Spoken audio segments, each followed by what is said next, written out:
pasal dosa manusia. Jadi keprihatinan Allah akan manusia yang hidupnya sudah tidak lagi sejalan dengan Allah sejak di Taman Eden. Itu hati Allah tidak rela terpisah dengan kita. Ya.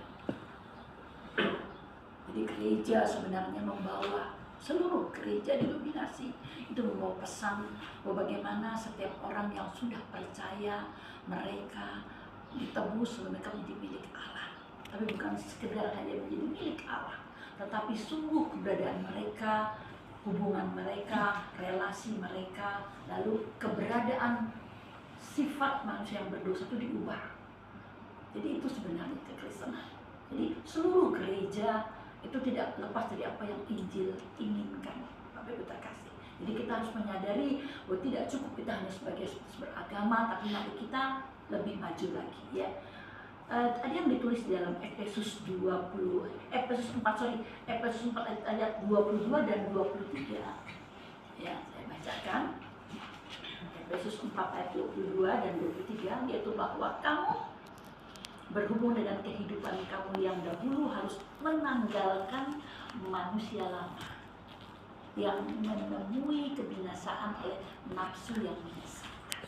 Jadi surat ini mengingat kepada jemaat Efesus bagaimana keberadaan manusia lama itu sendiri perlu ditangani. Lalu nanti kenapa bicara tentang manusia lama, kan itu bicara tentang hati dan pikiran yang dibaharui. Ya, jadi ini penting sekali sebagai orang percaya kita harus mengalami pembaharuan kata hati dan pikiran. Dalam ayat ini menggambarkan bagian roh kita yang dilawat dan diubah. Ya, ayat 23-nya supaya kamu dibaharui dalam roh dan pikiran.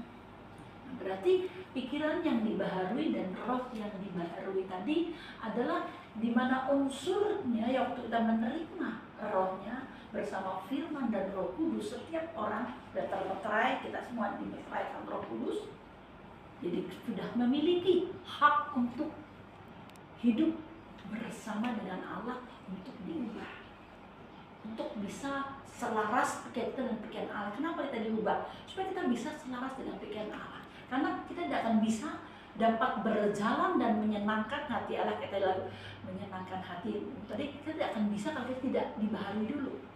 Yang kedua, mengalami pembaharuan itu dengan kita terus menerima firman. Nanti turunkan firman-Mu siang dan malam, itu dengan Mazmur, ya kan? Jadi itu adalah bagaimana cara kita mengalami perubahan, pembalikan pola pikir. Yang tadi kan 22, bahwa kalau kita Efesus 22